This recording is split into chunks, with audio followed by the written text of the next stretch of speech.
주일입니다. 오늘 말씀을 근거로 자신을 세밀하게 성찰하시길 바랍니다.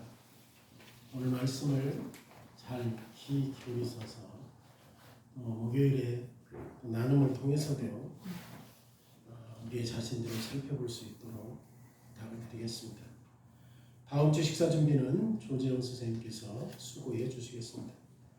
계속해서 성경 공부 모임이 계속됩니다. 수요일에는 하늘에서 온 선물을 공부하고 목요일에는 복음 설교 나눔이 있습니다. 오후 예배 끝난 후에는 개혁해가는 교회를 공부하도록 하겠습니다. 내일은 서전주 노예 정기 노예가 있습니다. 예수 비전교회에서 있습니다. 내일은 광종개혁교회에서 성경 공부 모임이 있습니다. 시간이 되었습니다. 우리 다 같이 자리에서 일어나셔서 살아계신 하나님 앞에 예배로 영광을 돌리겠습니다. 우리의 마음을 주님께 들어올려 함께 고백합시다. 우리의 도움을 편지해 주신 여호와의 이름에 있도다. 하나님 우리 아버지와 주 예수 그리스도로부터 은혜와 평강이 있기를 원하노라. 아멘. 시편 111편 1절 5절 찬송하겠습니다. 시편 111편입니다.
나는 너를 애굽 땅 종되었던 집에서 인도하여 낸 내 하나님 여호와니라.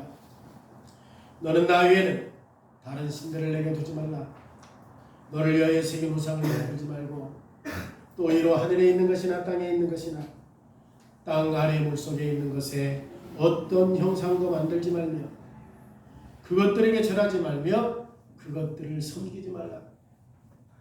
나 내 하나님 여호와는 질투하는 하나님인즉 나를 미워하는 자의 죄를 갚되 아버지로부터 아들에게로 3, 4대까지 이르게 하거니와 나를 사랑하고 내 계명을 지키는 자에게는 1000대까지 은혜를 베푸느니라. 너는 내 하나님 여호와의 이름을 망령되게 부르지 말라. 여호와는 그의 이름을 망령되게 부르는 자를 죄 없다 하지 아니하리라. 안식일을 기억하여 거룩히 지키라. 엿새 동안에 있어 내 모든 일을 행할 것이라. 일곱째 날은 내 하나님 여호와의 안식일인즉 너나 내 아들이나 내 딸이나 내 남종이나 내 여종이나 내 가축이나 내 문 안에 머무는 객이라도 아무 일도 하지 말라.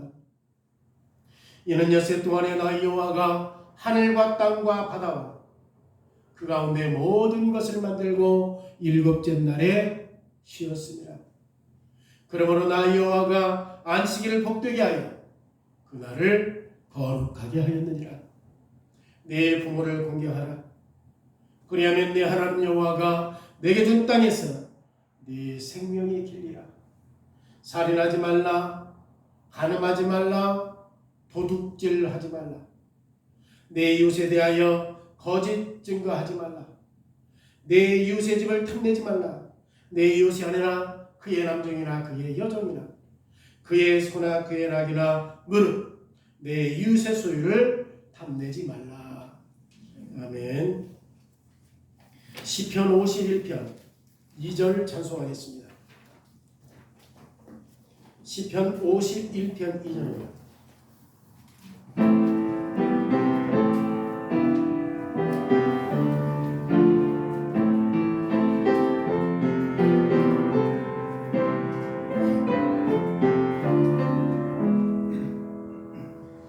주님께 죄야 죄가 오니 죄가 항상 제 앞에 제 맘에 자리를 들고 앉아 있습니다.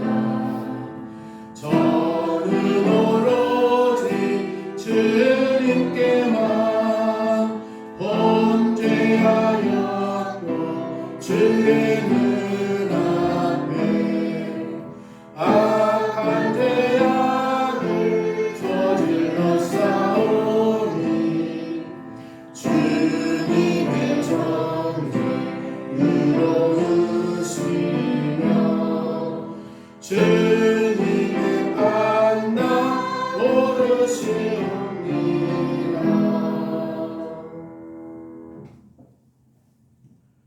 하늘에 계신 하나님 아버지, 우리가 걸어가신 하나님 앞에 나갈 때 주님 앞에 나갈 수 있는 특권을 누릴 수 있도록 우리에게 자격이 없음에도 불구하고 우리를 주님께 나올 수 있도록 은혜를 베풀어 주셨나이다.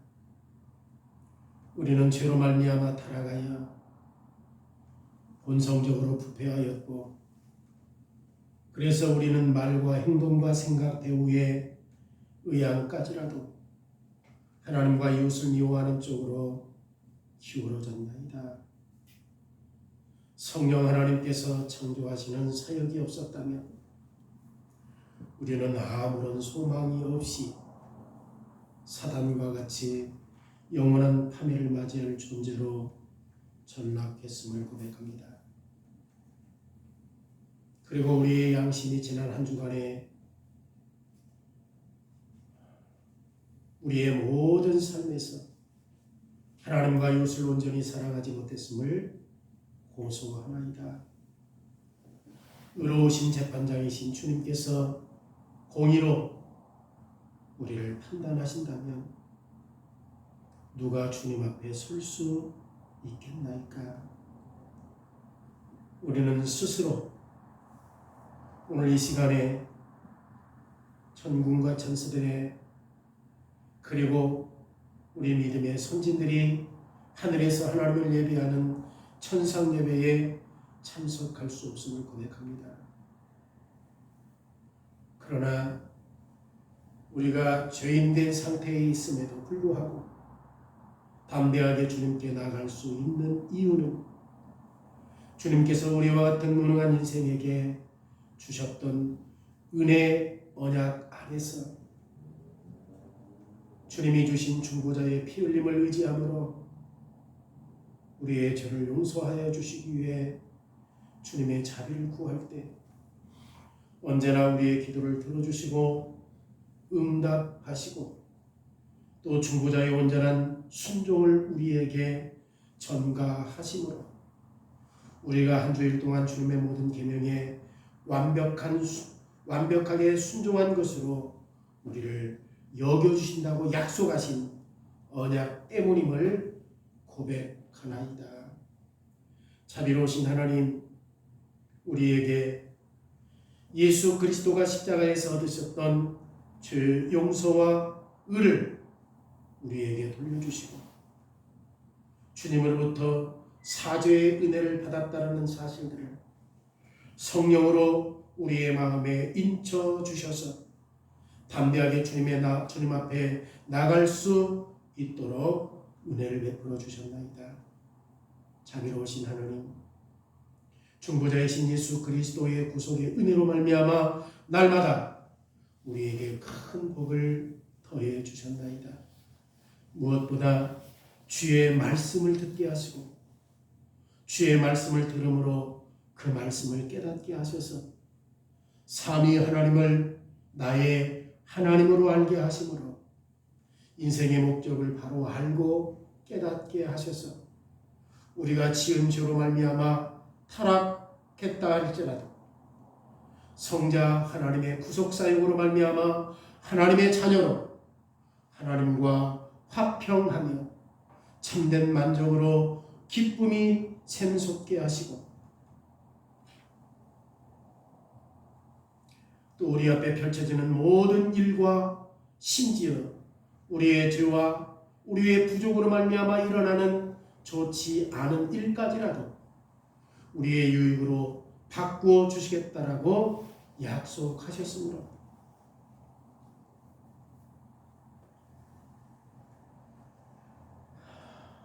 이 모든 것들을 알기에 때로 우리의 삶이 고통스럽다 할지라도 우리의 죄를 용서하시는 즐거움으로 말미암아 주님을 찬송하며 살아가는 것이 얼마나 큰 복인지를 다시 한번 고백하나이다. 주님, 이곳에 주님의 교회를 세우시고 은혜의 방편인 복음 설교를 사용할 수 있게 하심을 감사드리나이다. 주님께서 목사를 통해서 하나님의 모든 경륜을 강단을 통해서 매주 바르게 선포하게 하시고 또 저희 교회는 아직 부족하지만 직분자들을 세우심으로 말미암아 저들이 바른 교리와 그리고 저들이 교회뿐만 아니라 일상의 삶 속에서도 배웠던 교리 안에서의 신실한 삶을 살 수 있도록 직분자들을 세우셔서 저들을 통치함으로 주님께서 원하시는 참된 교회가 바르게 보존되고 보호받을 수 있도록 주께서 은혜를 베풀어 주옵소서. 주님, 우리가 은혜 언약의 표와 인을 가지고 있다 할지라도 주님께서 이 표와 인을 주신 목적을 잃어버릴 때가 얼마나 많은지요. 주님이 세우신 중보자로 전능하시고 거룩하신 하나님의 아버지가 되시고 우리가 주님의 자녀가 되었다라고 하는 이 놀라운 사실을 잊지 않도록 의도하셨지만 우리는 쉽게 이 풍성한 은혜를 잊어버리나이다. 그리고 어둡고 힘든 일이 있을 때 이 약속을 하신 주님을 바라보고 주님 안에서 위안을 얻고 우리에게 요구하신 대로 믿음과 사랑과 소망으로 행동하지 아니함으로 말미암아 방황하고 낙심하고 절망할 때가 얼마나 많이 있나이까. 우리가 이렇게 약속을 믿지 않고 행동할 때 주님이 찬송을 받지 않으실 뿐만 아니라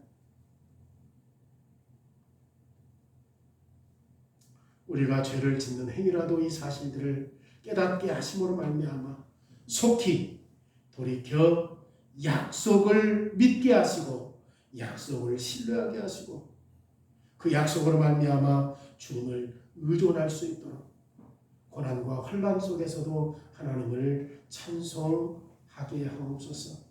질병 가운데 또한 외로움 가운데 사업하는 가운데 학생 가운데 또 우리에게 일용한 모든 양식으로 우리에게 도움을 주시겠다고 약속하셨습니다. 주님, 우리의 기도를 들어주시고 주님의 뜻이라면 우리의 기도가 응답을 얻게 하옵소서. 설령 우리가 이해하지 못하는 하나님의 은밀한 뜻이 있다면 우리에게 인내할 힘을 주시고 주님을 신뢰할 수 있는 믿음을 더하여 주심으로 힘든 가운데서도 주님을 찬송하는 언약 백성의 삶이 되게 하옵소서. 주님, 믿음에서 떠나간 사람들을 다시 돌아오게 하시고 저들이 회개하고 돌아와서 동일하게 삼위 하나님을 예배하는 은혜를 덧입혀 주옵소서. 예수 그리스도의 이름으로 기도드리옵나이다. 아멘. 여호와께서 말씀하시되 보라 우리가 서로 변론하자 너희의 주가 주홍 같을지라도 눈과 같이 희어질 것이요 진홍같이 붉을지라도 양털같이 희게 되리라. 아멘. 하나님의 말씀은 로마서 8장 1절로 11절 말씀까지 보겠습니다.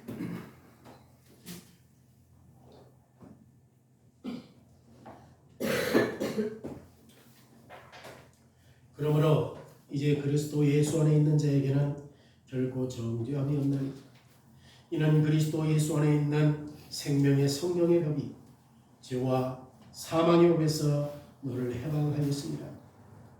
율법이 육신으로 말미암아 연약하여 할 수 없는 그것을 하나님은 하시나니 곧 죄로 말미암아 자기 아들을 죄 있는 육신의 모양으로 보내어 육신의 죄를 정하사 육신을 따르지 않고 그 영을 따라 행하는 우리에게 율법의 요구가 이루어지게 하려 하시니라. 육신을 따르는 자는 육신의 일을, 영을 따르는 자는 영의 일을 생각하나니 육신의 생각은 사망이요 영의 생각은 생명과 평안이니라. 육신의 생각은 하나님과 원수가 되나니 이는 하나님의 법에 굴복하지 아니할 뿐 아니라 할 수도 없습니다. 육신에 있는 자들은 하나님을 기쁘시게 할 수 없느니라. 만일 너희 속에 하나님의 영이 거하시면 너희가 육신에 있지 아니하고 영에 있나니 누구든지 그리스도의 영이 없으면 그리스도의 사람이 아니라. 또 그리스도께서 너희 안에 계시면 몸은 죄로 말미암아 죽은 것이나 영은 의로 말미암아 살아있는 것이니라. 예수를 죽은 자 가운데서 살리신 이의 영이 너희 안에 계시면 그리스도 예수를 죽은 자 가운데서 살리신 이가 너희 안에 거하시는 그의 영으로 말미암아 너희 죽을 몸도 살리시리라. 아멘. 시편 65편 1절 2절 3절입니다. 시편 65편 1절 2절 3절 찬송하겠습니다.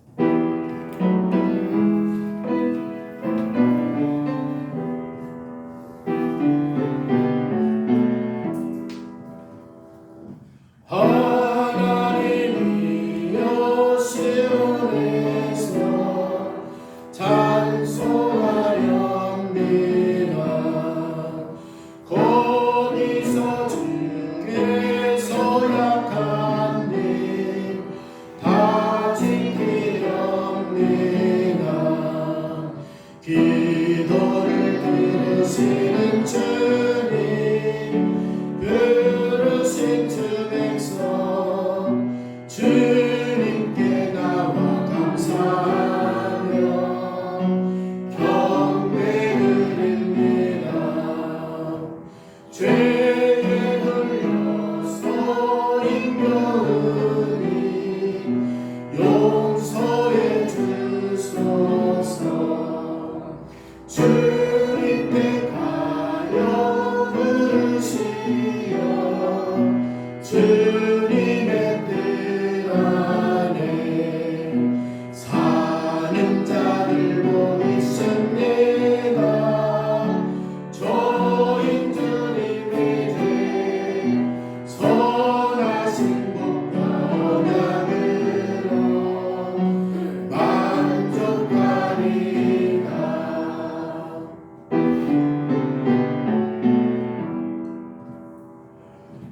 언약한 구원 이루시는 의로우신 주님 온 땅문마다 언약 백성 의지할 하나님 우리 구원의 하나님이 말씀하신 그일 경외할 그 이름을 따라 응답하시리라. 스가랴 3장 1절로 10절 말씀까지 보도록 하겠습니다. 스가랴 3장 1절에서 10절 말씀입니다.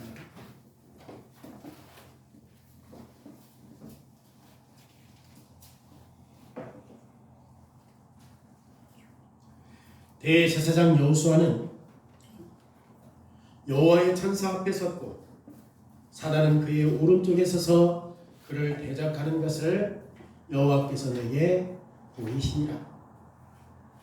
여호와께서 사단에게 이르시되 사단아 여호와께서 너를 책망하노라. 예루살렘을 택한 여호와께서 너를 책망하노라. 이는 불에서 꺼낸 그슬린 나무가 아니냐 하실 때에 여호수아가 더러운 옷을 입고 천사 앞에 서 있는지라. 여호와께서 자기 앞에 선자들에게 명령하사 그 더러운 옷을 벗기라 하시고 또 여호와께서 이르시되 내가 내 죄악을 제거하여 버렸으니 내게 아름다운 옷을 입히리라 하시기로 내가 말하되 정결한 관을 그의 머리에 씌우소서 하며 곧 정결한 관을 그 머리에 씌우며 옷을 입히고 여호와의 천사는 곁에 섰더라. 여호와의 천사가 여호수아에게 증언하여 이르되 만군의 여호와의 말씀에 내가 만일 내 도를 행하며 내 규례를 지키면 네가 내 집을 다스릴 것이요 내 뜰을 지킬 것이며 내가 또 너로 여기 섰는 자들 가운데에 왕래하게 하리라. 대제사장 여호수아야 너와 내 앞에 앉은 내 동료들은 네 말을 들을 것이니라. 이들은 예표와 사람들이라.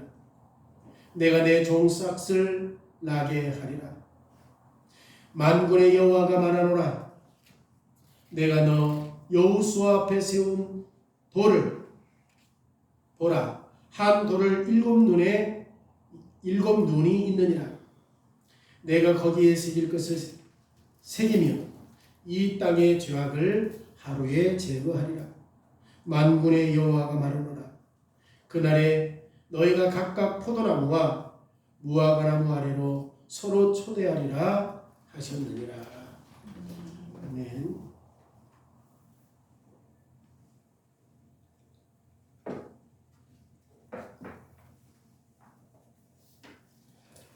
사랑하는 주 예수 그리스도의 회중이여, 우리는 예수 그리스도를 주님으로 믿고 고백하는 언약 백성입니다. 신앙 고백은 우리가 충분히 됐다라고 생각하는 고백이 아닙니다. 오히려 우리는 신앙 고백을 할 때 진실로 하나님 앞에서 우리가 죄 때문에 우리 밖에서, 즉 예수 그리스도 안에서 우리의 생명을 찾기 때문에 자신을 미워하고 낮춘다는 뜻입니다. 우리가 신앙 고백을 하는 이유는 내가 이 신앙 고백을 했으니까 나는 의로워, 이게 아니라 오히려 내 구원을 내 안에서 찾는 게 아니라 내 밖 예수 그리스도께 찾음으로 우리의 자신들을 더욱더 낮추고 우리의 자신들을 더욱더 미워해야 한다는 뜻이에요. 우리의 죄를 철저히 깨닫고 하나님이 예수 안에서 그리고 그리스도를 통해서 우리를 선택하신 것을 믿고 고백하는 것입니다. 우리는 죄 가운데 잉태되어 태어났기 때문에 본성상 진노의 자녀라 할지라도 우리는 불에서 끄집어낸 이 그슬린 나무 조각으로 하나님에 의해 선택받았습니다. 우리는 하나님이 예수 그리스도 안에서 우리를 선택하셨기 때문에 우리의 죄가 용서받았고 우리는 모든 불의에서 깨끗하게 되었다고 고백할 수 있습니다. 우리는 예수 그리스도 안에 있는 자들에게 결코 정죄함이 없다는 지식으로 위로를 받습니다. 오늘 설교 제목은 불에서 꺼낸 그슬림, 나무는 결코 정죄함이 없다는 내용입니다. 첫 번째, 이 모든 일들은 하나님의 선택에 의해서 되어진 일입니다. 스가랴 3장의 묵시는 BC 500년 10월에 일어났던 내용입니다. 이전에 하나님께서 느부갓네살 왕을 통해서 유다 백성들을 치기 위해서 느부갓네살을 보내실 때에 유다 백성들은 여호와 앞에서 계속 죄를 지었습니다. 그리고 유다 백성들은 70년 동안 포로 생활을 했고 또 예루살렘 성전은 파괴되었고 성전은 폐허로 방치되어 있었습니다. 그리고 538년에 겨우 5만 명의 유대인들이 남은 자들이 다시 예루살렘으로 귀환합니다. 그리고 주님이 기억하신다라고 하는 이름의 뜻을 가진 이 스가랴를 포함해서 지금 이들이 다시금 예루살렘으로 귀환해요. 5만 명 정도가. 스가랴의 이름의 뜻이 뭐라고요? 주님이 기억하신다. 그런데 유다 백성들이 예루살렘에 도착했을 때 백성들은 여호와께서 진심으로 유다 백성들을 기억하는가? 하나님이 유다 백성들에게 복을 주실 것인가? 과거처럼 백성들과 하나님이 우리와 함께 하실 것인가? 의아심을 가졌어요. 왜냐하면 예루살렘은 지금 계속해서 잡숫더미였고 검게 그슬린 잿더미가 되었기 때문입니다. 포로 생활에서 돌아온 유다 백성들은 훌륭한 의도를 가지고 있었어요. 다시 말하면 성전을 재건하기 위해서 기초를 쌓기 시작했어요. 그런데 이 성전을 재건하는 일에 대한 반대와 힘든 삶이 이 성전을 재건하는 기초를 쌓는 일을 계속하지 못하도록 막았어요. 그들의 삶이 너무 힘드니까. 그래서 이럭저럭 지금 성전 재건을 하다가 멈춘 것이 벌써 15년이 지나버렸습니다. 그때 하나님께서 학개의 선지자를 부르셔서 유대인들을 격려하며 성전을 다시 재건하도록 말씀해요. 이스라엘 백성들은 학개 선지자의 말을 듣고 다시금 15년 후에 성전을 재건하는 사역을 다시 시작합니다. 그러면 하나님께서 유다 백성들을 진심으로 기억하시는가? 하나님께서 다시 예루살렘 성을 당신의 거처로 삼으셨는가? 이스라엘 백성들은 죄에 대한 하나님의 진노를 경험했습니다. 그들이 약속의 땅에서 어디로 끌려가요? 바벨론으로 포로로 끌려갔어요. 그들의 죄 때문에. 유다 백성들은 그을린 잿더미로 전락한 땅과 성에 지금 살고 있습니다. 유다 백성들은 자유국가가 아닙니다. 왕의 보좌에 있는 다윗의 후손도 없습니다. 비록 유대인들이 이 사실을 몰랐다 할지라도 여전히 하나님은 메시아를 보내기 전에 500년이라는 긴 시간이 남아있기 때문에 이스라엘 백성들은 이 기간 동안 씨름해야 돼요.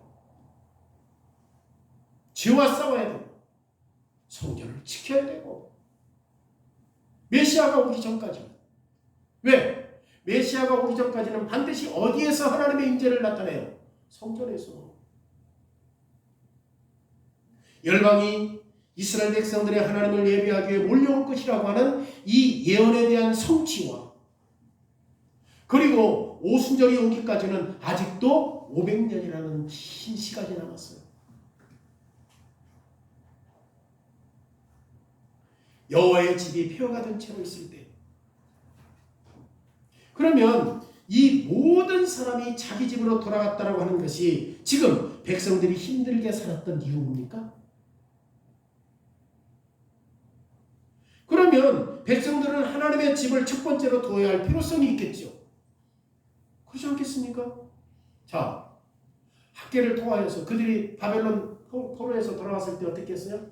성전을 개건하죠. 제단을 쌓죠. 어쩌다 하다 보니까 삶이 궁핍해 힘들어. 또 여러 가지 것들로 인하여서 성전 재건하는 일들을 가로막아. 그래서 15년이 지났어.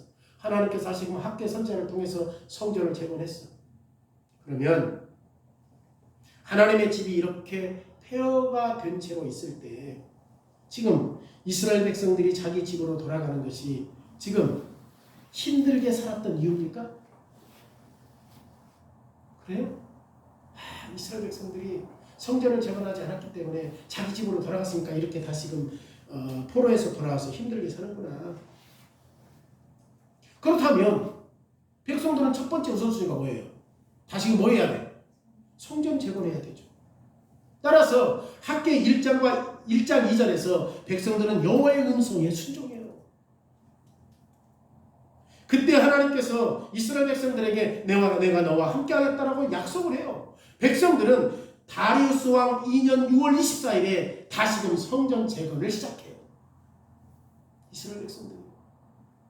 그런데 몇 주 지난 뒤에 여호와의 말씀이 스가랴에게 임합니다. 뭐라고 얘기해요? 오늘 1절과 2절에 2절과 3절에 뭐라고 말합니까? 여호와가 너희 조상들에게 심히 진노하였느니라. 그러므로 너는 그들에게 말하기를 만군의 여호와께서 이처럼 이르시되 너희는 내게로 돌아오라 만군의 여호와의 말이니라. 그러면 그리하면 내가 너희에게로 돌아갈 것이다 라고 말해요.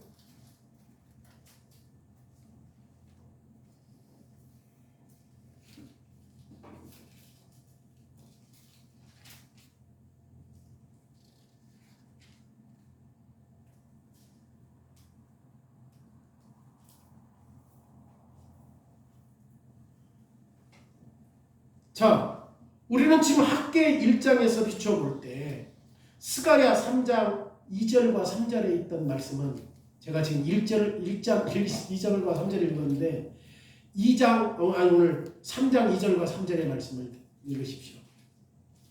다시 한번 읽겠습니다. 스가랴 3장 2절과 3절입니다. 1장 2절과 3절이 아니라 여호와께서 사단에게 이르시되 사단아 여호와께서 너를 책망하노라. 예루살렘을 택한 여호와께서 너를 책망하노라. 이는 불에서 꺼낸 그슬린 나무가 아니냐 하실 때에 여호수아가 더러운 옷을 입고 천사 앞에 서 있는지라. 여러분 지금 이 말씀을 한번 기억해 보세요. 뭔 말씀과 비교해야 돼요? 학개서 1장에 있는 말씀과 비추어 봤을 때 지금 스가랴 3장 2절과 3절에 있는 말씀은 어때요? 상당히 놀랍고 충격적이죠. 왜 그래요? 스가랴 1장에서는 어떻게 얘기했어요? 스가랴의 말을 듣고 이스라엘 백성들이 어떻게 했어요? 성전을 재건했잖아요. 근데 하나님께서 지금 뭐라고 얘기해요? 스가랴에서는 조상들에게 심히 진노했다. 그렇죠? 자, 포로 생활을 마치고 기원했던 사람들은 지금 작은 집단이거든요. 사방으로 핍박과 압력을 받았거든요. 이스라엘 백성들은 아직도 성벽이 허물어진 예루살렘 성에 살고 있습니다. 성전은 말 그대로 폐허덤이었어요. 이스라엘 백성들은 젖과 꿀이 흐르는 땅으로 다시 돌아왔지만 실제로는 광야와 같은 황량한 곳이 되어버렸습니다. 그런데 이제 학개의 격려로 이스라엘 백성들이 다른 것들은 다 내려놓고 성전을 재건하기로 결정했어요. 이때 여호와의 말씀이 그들에게 임하여 라고 말하잖아요. 여호와께서 너희 조상들에게 심히 어떻게 했다? 3장 2절에 진노했다. 그러므로 회개하여 내게로 돌이켜라. 어쩌면 스가랴가 지금 상한 갈대. 지금 백성들은 어떤 상황이 있습니까? 참으로 어려운 상황이 있잖아요. 꺼져가는 툭불과 같은 상황이거든요. 지금 스가랴는 다른 날 이 심판에 대한 내용을 설교할지언정 이렇게 이스라엘 백성들이 힘들고 어려운데 심판에 대해서 이야기를 해야 되는가? 오히려 이러한 어렵고 힘든 상황에서 위로하고 하나님의 자비와 사랑을 설교하는 것이 오히려 더 낫지 않겠습니까? 그런데 지금 3장에 말씀해 보니까 스가랴가 묵시를 본 거야. 묵시. 그죠? 묵시를 통하여서 지금 하나님께서 보여주시는 그 환상을 통하여서 어떻게 해라고 해? 자비와 긍휼과 은혜에 대한 설교가 아니라 진노에 대한 말이라니까요. 이렇게 어렵고 힘든 상황인데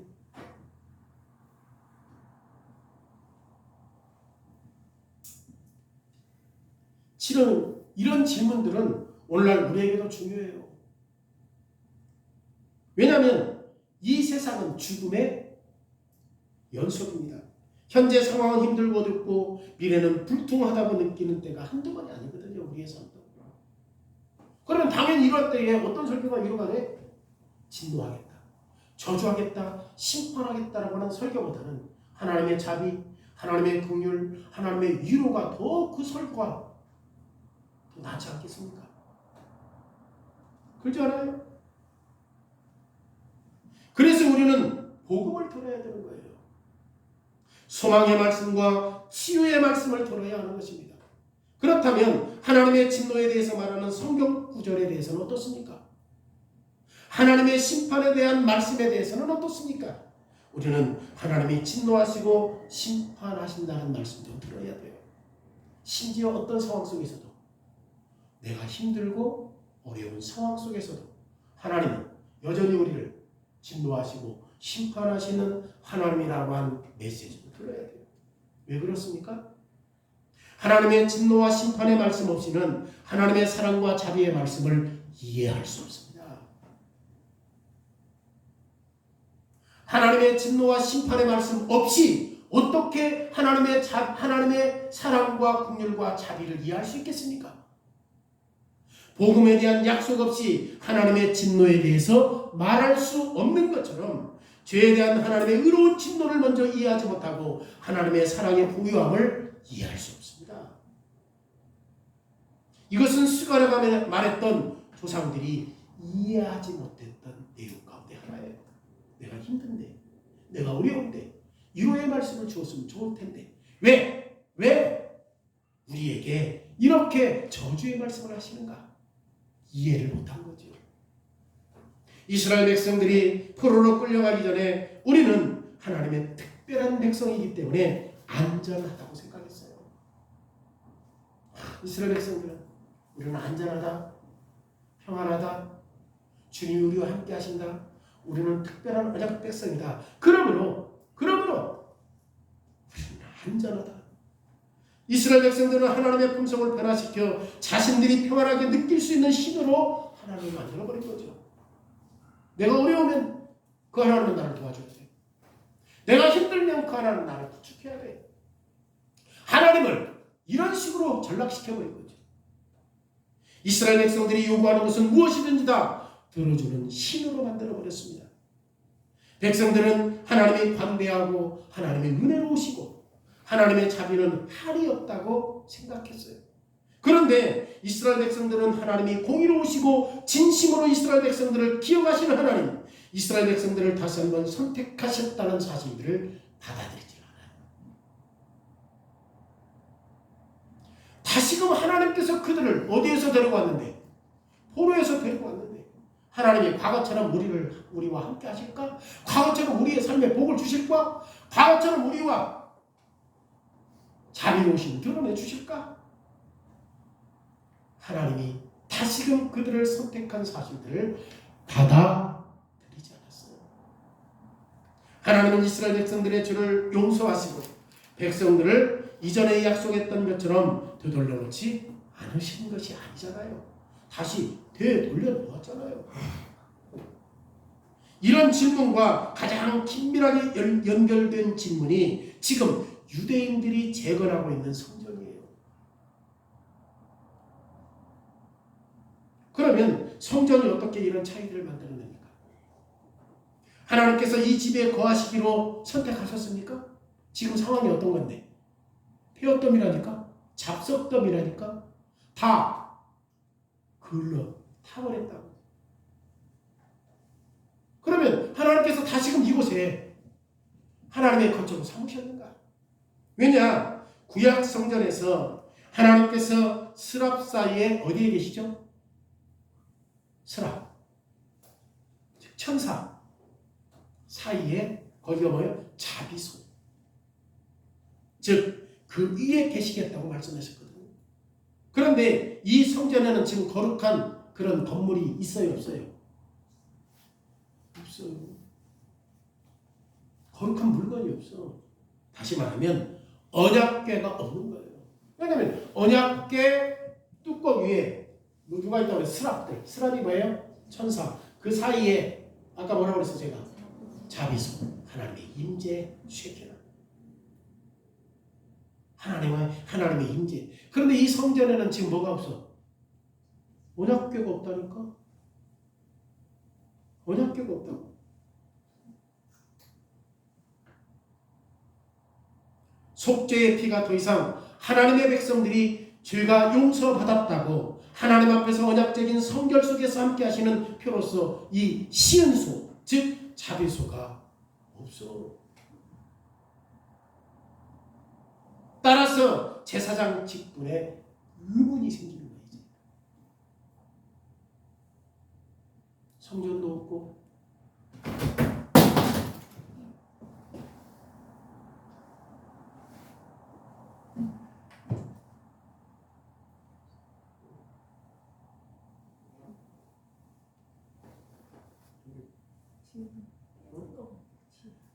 뒤로 튀겼어? 끊어졌어?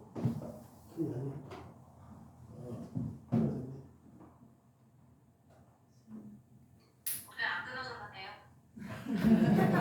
네, 안 끊어졌습니다. 네. 지금 어디까지 있어? 그러다 보니까 제사장 직분에 대한 의구심이 생긴 거예요.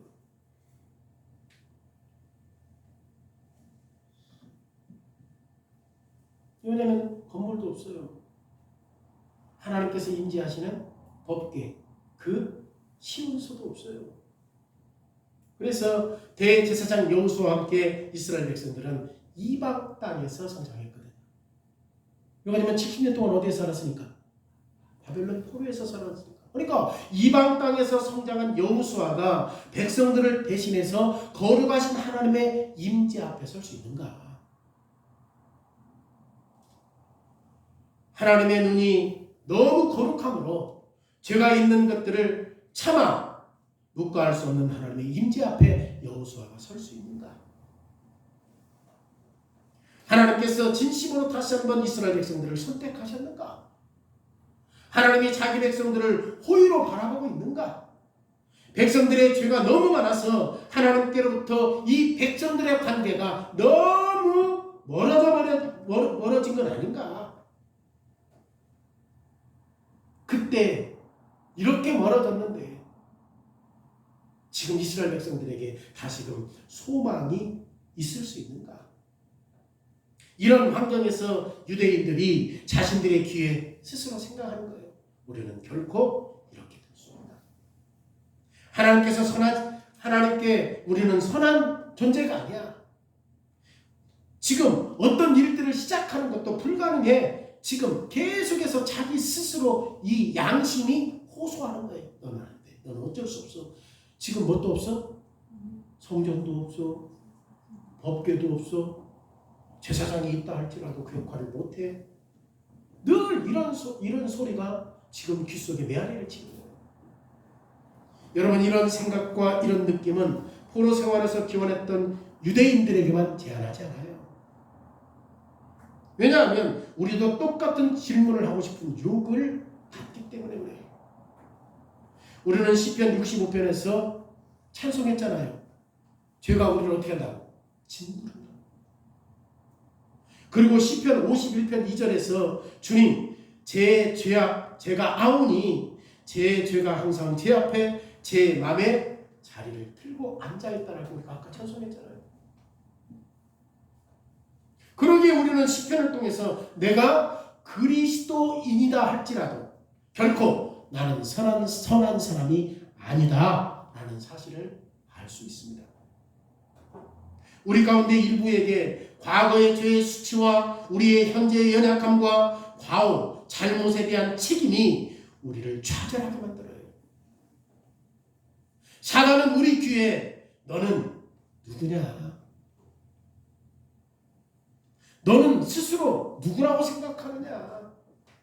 하나님의 축복을 받을 수 있다고 생각하느냐? 결코 너는 축복을 받을 수 없어. 왜? 네가 하나님 앞에 선하지 못하기 때문에.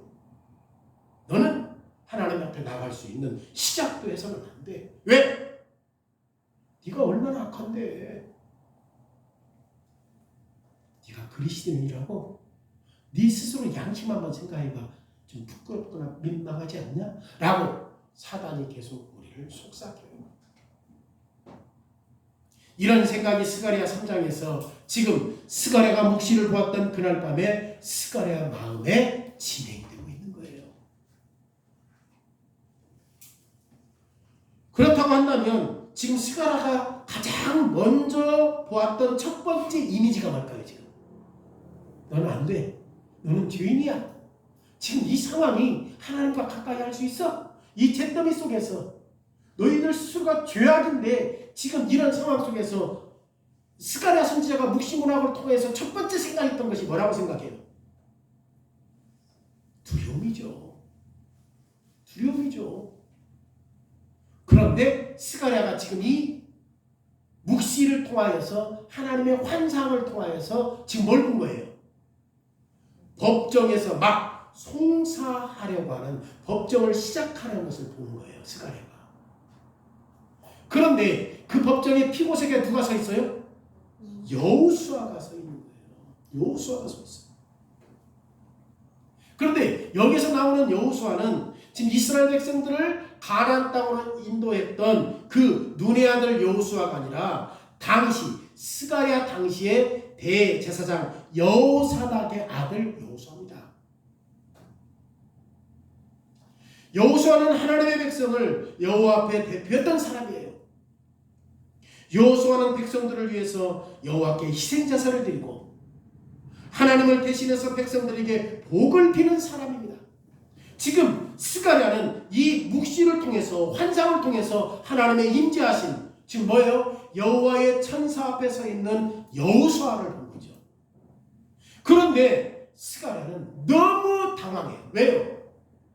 왜 스가랴가 이런 상황에서 당황합니까? 여호수아가 대제사장의 세마포를 입지 않고 더러운 옷을 입고 있잖아요. 그러니까 스가랴가 환상을 본 거야. 그런데 지금 법정에 서 있는 대제사장, 그렇죠? 여호수아가 오히려 세마포 옷을 입고 하나님과 백성들의 중재자 역할을 감당해야 하는데 커녕 세마포는커녕 뭘 입고 있어요? 더러운 옷을 입고 있는 거야. 그러니까 지금 이 스가랴가 당황할 수밖에 없었던 것입니다. 오늘 실제로 지금 본문에 사용된 히브리어는 더러운 옷보다 훨씬 더 강력해요. 아주 더럽다 그런 정도가 아니라 인간의 온물이 다 묻어있는 거예요. 똥이 묻어있고 음식 찌꺼기가 묻어있고 더러워서 악취나는 그런 강력하게 해요. 지금 대제사장 여호수아는 확실하고 절대적으로 더럽혀 있어요. 거룩하신 하나님의 임재 앞에서 이렇게 더러운 사람이 어떻게 서 있을 수 있지? 스가랴가 하나님의 환상을 보았을 때 당황스러웠어요. 이것은 여호수아의 문제만이 아니라 하나님의 모든 언약 공동체의 문제였습니다. 대제사장은 백성들을 위한 하나님의 복과 죄의 용서를 보장하기 위해서 백성들을 대신해서 주님 앞에 서 있는 거잖아요. 그러기에 대제사장 여호수아는 여호와 앞에 나가는 방법에 대해서 매우 신중해야 되잖아요. 대제사장은 백성들을 대신해서 어떤 모습으로 나가야 돼요? 거룩한 모습과 제사장의 제복을 입고 나가야 되는 거죠. 그렇잖아요. 대제사장은 특별한 옷을 입어야 돼요. 영광과 아름다움으로 치장한 거룩한 옷을 입어야 됩니다. 출애굽기 28장에서 대제사장은 특수한 바지, 특수한 세마포로 만든 제복과 모자, 관을 만들어서 씌워야 했습니다. 대제사장의 두건 앞에는 여호와께 거룩이라고 적힌 흰 표지를 달고 있어야 됩니다. 제사장의 특별한 의복과 관련하여 출애굽기 28장에서 이렇게 말해요.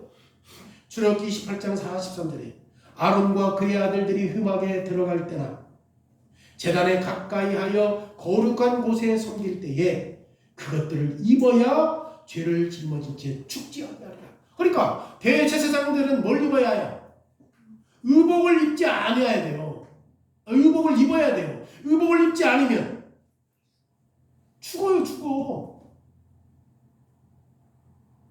그와 그의 후손이 영원히 지킬 규례니라. 그런데 지금 여호수아는 여호와의 천사 앞에 서 있으면서 어떤 모습이에요?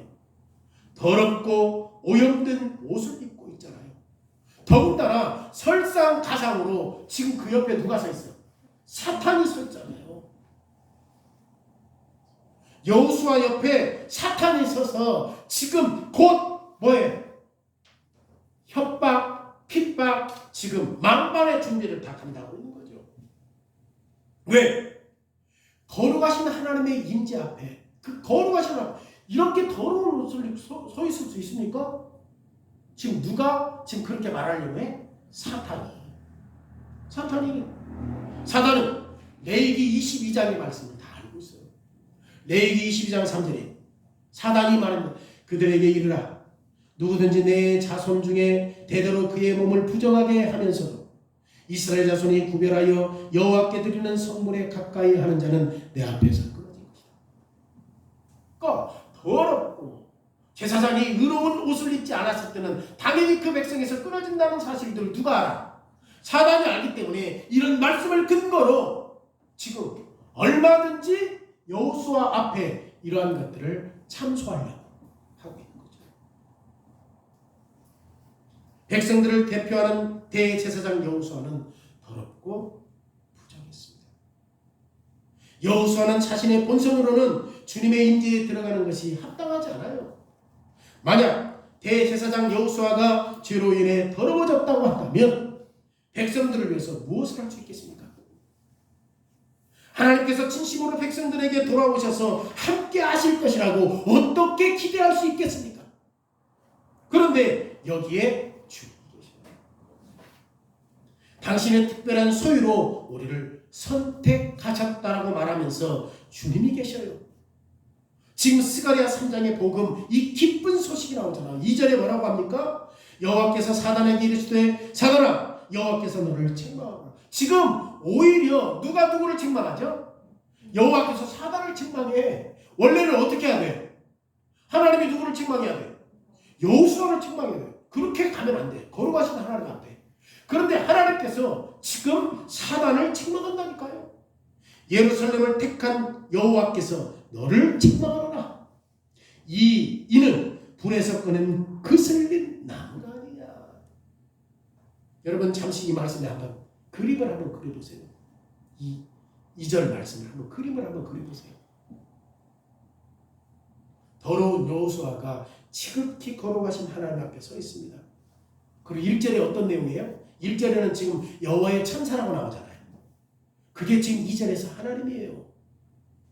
자, 이 여호수아는 내 것이다. 그 하나님이 뭐라고 해요? 여호와의 천사 하나님이 뭐라고 말해요? 여호수아는 내 것이다. 사단아, 너는 여호수아를 비방할 권리가 없다. 왜냐? 내가 여호수아를 어떻게 했기 때문에 불에서 낚아채었고 나를 위해서 여호수아를 내가 선택했다. 그렇게 말씀하고 있잖아요. 어떻게 이런 일이 일어날 수 있죠? 하나님께서 어떻게 여호수아를 그 안에서 예루살렘을 설령 여호와의 천사가 여호수아의 죄를 완벽하게 안다 할지라도 어떻게 여호수아를 선택할 수 있죠? 저는 먼저 이 여호수아가 아무 말도 하지 않았다는 사실들을 여러분들 볼 수 있기를 바랍니다. 우리는 여호수아가 하나님의 거룩하심과 여호수아의 불결함과 부정함 둘 다 알고 있었다고 추측할 수 있겠습니다. 하나님 거룩하시죠? 자기는 누더기 옷을 입고 있죠? 그러니까 자기는 하나님 앞에 할 말이 있어 없어? 없어. 여호수아의 부정함은 아주 생동감이 있게 지금 어떻게 보여줘? 더러운 옷을 입고 있다는 그 모습으로 나타나잖아요. 여호수아의 더러운 부정함. 그럼에도 불구하고 여호수아는 자기를 방어하기 위해서 말해요 안 해요? 아무 말을 하지 않습니다. 저는 여호수아가 아무 말을 하지 않았다는 것을 지금 여러분들에게 말씀드리고 있습니다. 여호수아는 여호와의 천사 앞에 그저 서 있을 뿐이에요. 여호수아가 자기 힘으로 자기의 더러운 옷을 빤다든지 아니면 그 옷을 벗어 던지다든지 하지 않았어요. 그런데 여호수아가 할 수 없었던 것을 지금 누가 해요? 하나님의 천사가 여호수아를 위해서 해요. 지금 주님의 천사가 그 주위에 있는 천사들에게 뭐라고 얘기합니까? 하나님께서 그 주변에 있는 천사들에게 뭐라고 말해? 그 더러운 옷을, 누구의 옷이에요? 여호사의 더러운 옷을 벗기라고 말해요. 그리고 그 옷을 벗겼어요. 4절 말씀에 하나님께서 뭐라고 말합니까? 내가 네 죄악을 제거하여 버렸으니 내게 아름다운 옷을 입히리라. 여러분, 이 말씀은 진짜 복음의 경이로움입니다. 이게 복음의 놀라움이에요. 여호수아와 마찬가지로 우리의 본래 상태로는 하나님의 거룩함 앞에 우리가 설 수 있어요, 없어요? 설 수 없지. 우리는 완전히 부패하였고 죄로 더럽혀졌기 때문에 우리는 날마다 죄에 눌려 힘들어요. 죄를 제거하라. 흠도 없이 깨끗하게 하라고 요구하시는 이 세미하게 고치는, 이것은 세미하게 우리가 고치면 되는 게 아니에요. 죄를 제거하라는 말이 여기저기 몇 군데 변화를 주거나 열심히 노력해서 되는 일이 아니에요. 이 죄 문제가. 왜냐하면 우리는 잉태되는 순간부터 어땠습니까? 죄된 본성을 가지고 있는 거예요. 이 본성이 뭐예요? 하나님과 이웃을 미워하는 성향. 늘 자기 욕구대로 살아가는 게 이게 본성이에요. 이게 본성이에요. 그러니까 이게 지금 하나님 앞에서 뭘 좀 꾸며가지고 내가 몇 가지 조금 의롭다라고 하는 것들로 우리의 본성을 덮을 수가 없다고. 몇 가지 변화를 주는 것 가지고 되는 게 아니라고. 우리는 본성상 죄로 오염되어 있기 때문에 더러운 거죠. 그런데 하나님은 우리의 죄된 상태에 있는 우리를 그대로 보신 거죠. 하나님은 마치 우리의 더러운 옷을 입고 있었던 것처럼 우리를 그대로 보신 거예요. 진심으로 하나님은 우리를 너무 사랑하셔서 당신의 아들을 우리의 허물과 죄를 제거하기 위해 보내주셨습니다. 4절 말씀 보세요. 여호와께서 자기 앞에 선 자들에게 명령하사 그 더러운 옷을 벗기라 하시고 또 여호수아에게 이르시되 보라 내가 내 죄악을 제거하여 버렸으니 내게 아름다운 옷을 입힐 것이다. 우리는 지금 모든 죄에서 정결하게 만든 예수 그리스도의 피 때문에 의로워진 거예요. 그런데 이게 전부가 아니에요. 예수님의 피 때문에 우리가 의로워졌지만 이게 전부가 아니에요. 왜 그래요? 지금 하나님께서 우리의 더러운 옷을 벗기시고 벌거벗긴 채로 놔뒀어요? 그러지 않았잖아요. 어떻게 하셨습니까? 오히려 주님은 친히 준비하신 그 의로우신 그리스도의 옷을 취하여서 우리의 수치를 덮어주셨어요. 우리에게 의로 옷 입혀주셨다는 말이에요. 우리의 옷을 벗겨서 수치스럽게 그대로 놓은 게 아니라 그리스도의 옷을 벗기고 그리스도가 우리의 죄 때문에 수치를 당하시고 우리는 어떻게 된 거예요?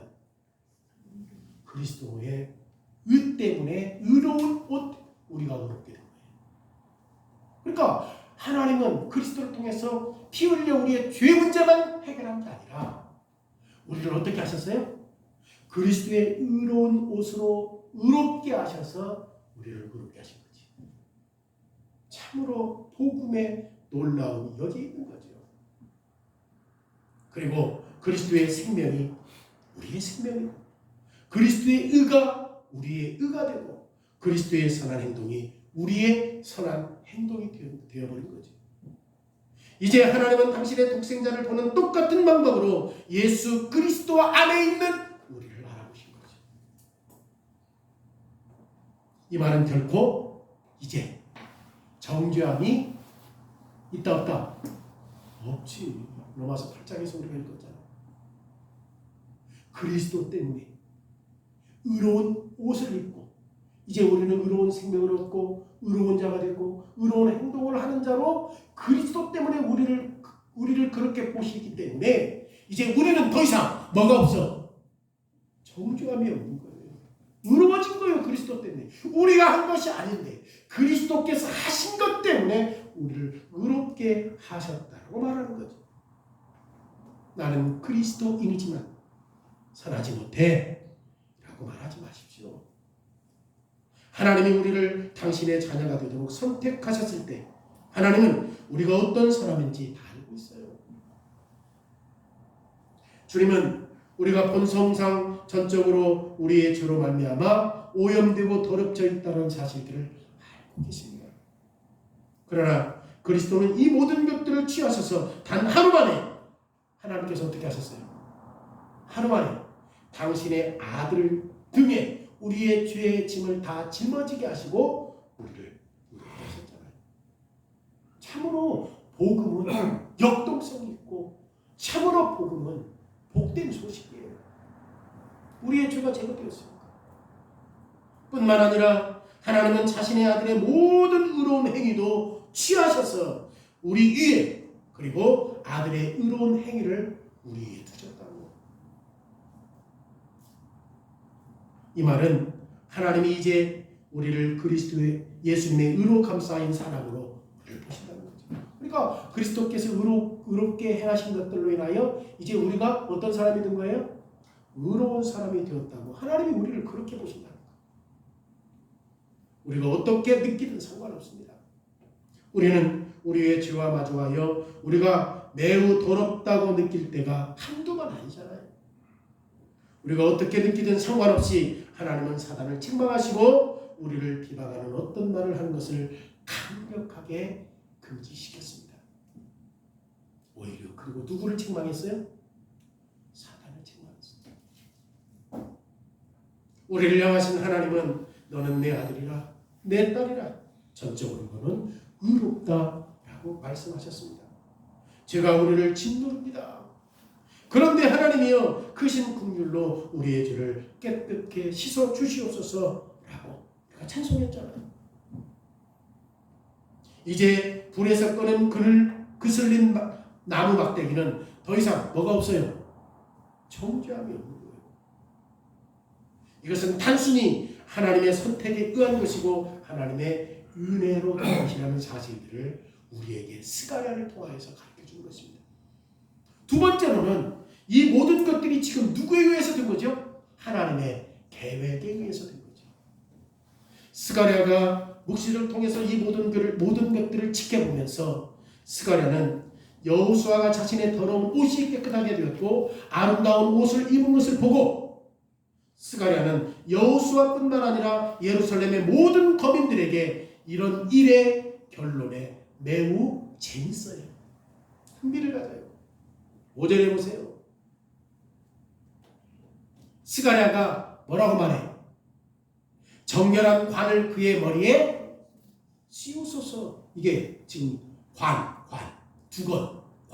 관은 대제사장이 제사장의 사역을 하기 위해서 준비하기 위해 필요했던 제사장의 의복 가운데 마지막이 뭐예요? 관이에요. 옷을 입고 흉내를 붙이고 바지를 입고 마지막에 뭘 세워? 관을 탁 씁니다.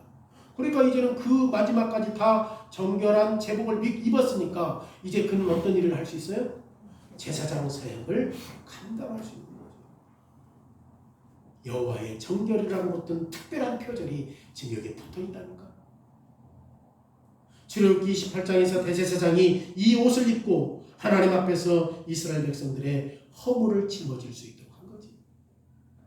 그래서 스가랴는 이 관이 여호수아 머리에 두었는지를 물어볼 때 스가랴는 여호수아가 여호와 앞에 대제사장으로 행동할 수 있는지를 물어보는 겁니다. 그래서 모든 이스라엘 백성들이 이런 죄로부터 정결하게 되었고 주님의 임재 속에서 살 수 있는 날들을 이제 고대하게 된 것이죠. 따라서 모든 변화가 끝났을 때 지금 여호수아가 새 옷을 입고 머리에 관을 썼을 때 여호수아의 죄가 제거되었고 여호수아는 하나님의 임재에서 이스라엘 백성들을 대신하여 여러 번 봉사할 수 있는 기회를 갖게 됩니다. 그리고 스가랴 3장 7절 말씀에서 주님의 천사가 나타나서 뭐라고 말합니까? 네가 만일 내 도를 행하며 내 규례를 지키면 네가 내 집을 다스릴 것이요 내 뜰을 지킬 것이며 내가 또 너로 여기 섰는 자들 가운데에 왕래하게 하리라. 그러니까 그는 뭐 해야 돼? 하나님의 말씀을 지켜야 돼. 그래야 하나님의 뜰에 왕래할 수 있단 말이에요. 이제 여호수아는 더러운 옷을 벗고 새 옷을 입었기 때문에 여호수아는 다시 한 번 더 하나님과 이스라엘 백성 앞에서 봉사할 수 있는 입지를 가지게 된 것입니다. 그래서 여호와께서 여호수아에게 지금 주님 앞에서 모든 거룩함으로 행하라 라고 말씀하신 겁니다. 그리고 여호수아는 이스라엘 백성들의 대제사장으로서 자기의 책임, 어떤 책임?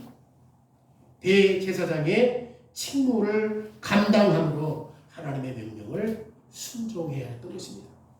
이렇게 함으로 말미암아 주님은 여호수아에게만 관심을 가진 것이 아니라는 것을 보여줘요. 다시 말해서 주님은 이제 여호수아가 대제사장의 사역을 행함으로 나머지 백성들도 더러운 옷을 벗고 다 정결하게 되었기 때문에 백성들도 의와 거룩함으로 옷을 입을 수 있다고 말한 거죠. 그런데 잘 보십시오. 대제사장 여호수아와 당시에 함께 있었던 대제사장들은 지금 하나님이 불에서 꺼낸 그릇을 린 나무토막과 같은 예루살렘을 선택할 계획을 가진 궁극적인 방법을 다 감당할 수 있어요, 없어요? 없어요. 지금 하나님의 계획이 뭐냐고 이게 지금. 대제사장이 거룩한 예복을 입었다 할지라도 지금 불에서 꺼낸 그슬린 나무토막과 같은 예루살렘을 선택할 계획을 궁극적으로 제사장이 감당할 수 있어요, 없어요? 없어요. 성전은 다시 재건돼야 돼요. 여호수아는 더 큰 예상 속에서 제사장의 직무를 감당해야 합니다. 다시 말하면 하나님의 종, 그 나무 토막의 도래. 지금 이게 엄청나게 어려운 사건이더라고요. 성경을 보니까. 나무 토막의 도래는 그리스도를 이야기하는 거예요. 이게 지금 누가 계획하신 일이에요? 하나님이. 우리는 그냥 이것을 우리에게 적용하기 쉽거든. 나무통에서 그을려서 나무토막을 우리에게 정죄함이 없게 하셨구나 라고 생각하기 쉬운데 지금 이 본문에서는 그 나무토막이 누구냐? 그리스도를 이야기하는 거예요. 그리스도를 이야기하는 거예요. 불에 그을렸던 이 나무토막은 예수 그리스도입니다. 예수 그리스도 안에서 하나님은 단 하루 만에 자기 백성들의 죄를 제거하신 거죠. 우리의 죄가 동에서 서로 먼 것 같이 제거되었습니다. 하나님은 더 이상 우리를 더러운 옷을 입고 있는 사람으로 보지 않아요. 오히려 그리스도의 의로운 옷을 입고 사람으로 보시는 거죠. 그러기에 이 스가랴와 모든 예루살렘 백성들은 용기를 얻을 수 있었습니다. 이제 성전이 재건되어야만 합니다. 대제사장의 사역이 위대한 대제사장이신 하나님의 아들, 그리고 자기 백성의 죄를 스스로 취하시고 그리스도의 의를 백성들에게 충만하게 교환하실 날이 올 때까지 계속해서 지금 이런 사역들이 계속돼야 돼요. 왜요? 지금 500년 동안 500년 후에 누가 오니까? 그리스도가 오니까. 그러니까 그을린 막대기는 그리스도를 예표하는 거예요. 그가 올 때까지는 누가 그 사역을 감당해야 합니까? 대제사장이 감당해야 되는 거죠. 대제사장이. 그런데 그을린 막대기가 오셨을 때 하나님은 친히 단 하루 만에 우리의 모든 죄의 문제를 해결하셨다는 사실들을 우리에게 가르쳐주는 거죠. 그러나 아직 500년까지는 지금 이러한 일들이 성전이 재건되어서 제사장 사역들이 계속해서 진행되어야 한다는 사실들을 가르쳐주는 거죠.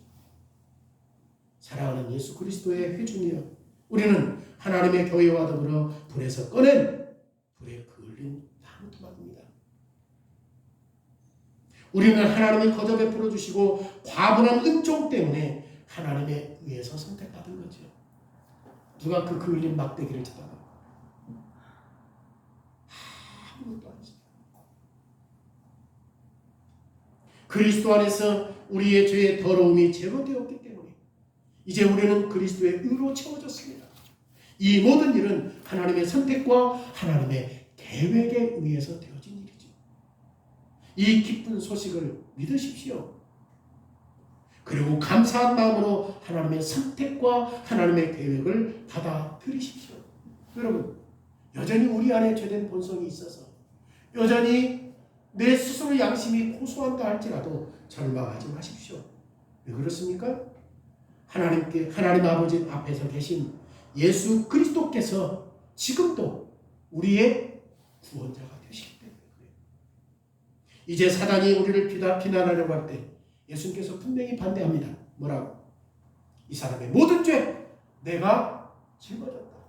이 사람의 모든 죄 내가 친히 십자가에 피 흘려 죽으심으로 말미암아 저 사람은 죄의 문제가 해결되었다.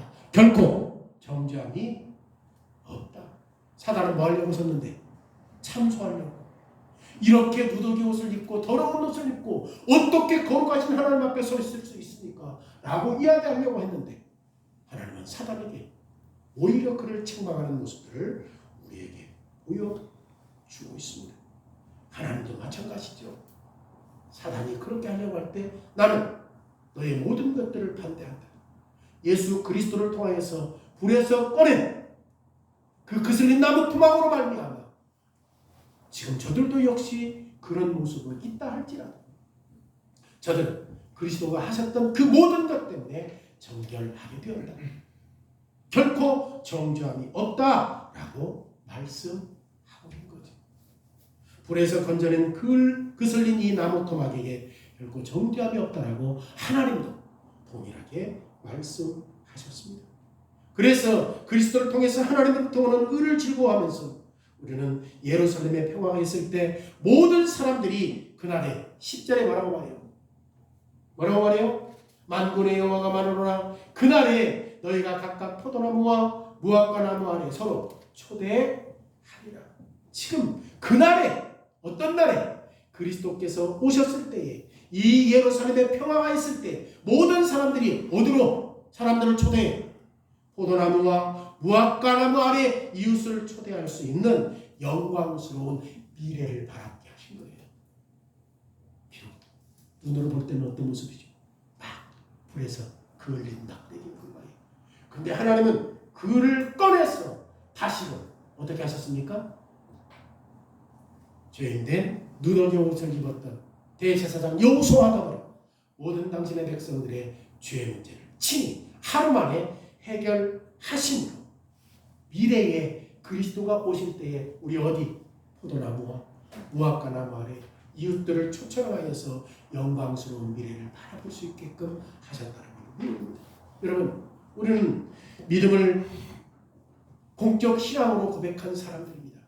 그렇기 때문에 지금 이러한 약속들이 우리에게 엄청난 위로가 되어야 되는 거죠. 그래서 그리스도 안에 있는 우리 모두를 향한 이 약속을 절대 의심하지 않기를 바랍니다. 그리고 다음 주에 있을 그 성찬 예식을 통하여서 이 본문을 통하여서 지금 우리가 어떻게 주님이 무화과나무와 포도나무 아래 초청할 때 그 평화의 자리에 초청할 때 우리가 나갈 수 있게 되었는가? 하나님의 계획하심이 뭐였어요? 불에서 끌린 막대기를 통하여서 정결케 하셨단 말이에요. 그 불에서 끌렸던 막대기는 뭡니까? 이미 예수 그리스도께서 십자가에 죽었지만 다시금 그를 다시금 살리셔서 의롭게 하셔서 그리고 그 의로움으로 말미암아 우리를 다시금 의롭게 하셨다는 사실. 그래서 우리가 다음 주에 어디에 초청해 나갈 수 있습니까? 거룩한 성찬에 주님의 만찬에 나갈 수 있다는 사실을 이 말씀을 통해서 깊이 살펴보시고 성찬에 임하시기를 바랍니다.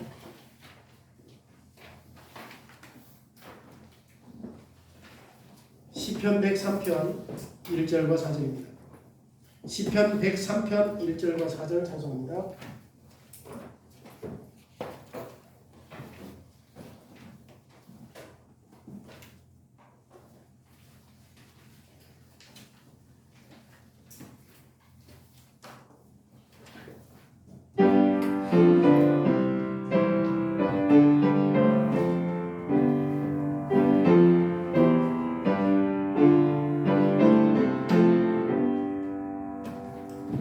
나의 영혼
연보하겠습니다.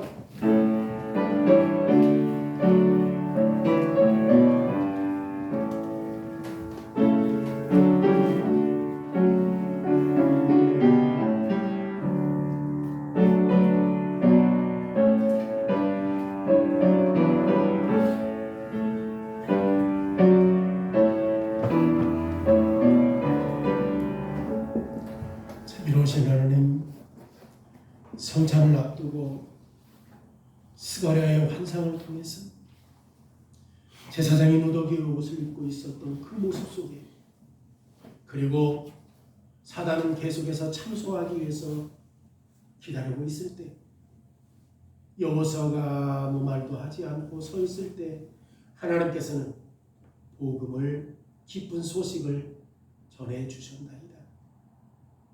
불에서 끄집어냈던 그슬린 나무 막대기, 사람들이 볼 때 아무 쓸모없지만 하나님의 계획하심은 예수 그리스도를 십자가에 죽게 하시고, 그리고 십자가에 죽었던 예수 그리스도는 실패한 것처럼 보였지만 다시금 그를 살리시어 하나님의 공의를 만족하게 하셔서 당신의 백성들을 친히 의롭게 하셨나이다. 하나님의 선택, 하나님의 계획, 참으로 놀라움을 금치 못하나이다. 참으로 이 심오한 말씀들을 우리가 성찬을 앞두고 다시 한번 묵상함으로 말미암아 검게 흘렀던 아무 쓸모없는 우리를 향하여서 다시금 은혜의 자리에 초청하시는 성찬상에 어떤 모습으로 나가야 할지 우리의 자신의 내면을 깊이 살펴보고 주의 성찬에 임하는 언약 백성들을 되게 하옵소서. 예수 그리스도의 이름으로 기도드리옵나이다. 103편 2절 찬송하겠습니다. 103편 2절입니다.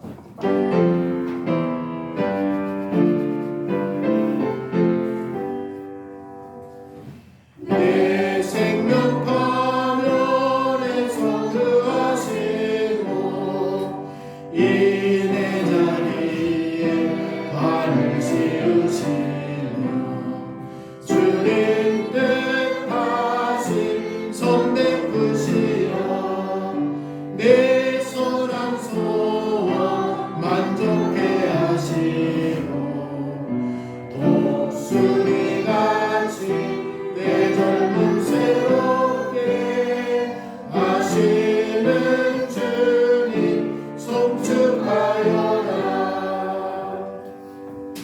여호와는 내게 복을 주시고 너를 지키시기를 원하며 여호와는 그의 얼굴을 내게로 비추사 은혜 베푸시기를 원하며 여호와는 그의 얼굴을 내게로 향하여 드사 평강 주시기를 원하노라. 아멘. 이상으로 주일 예배 오전 예배를 마쳤습니다.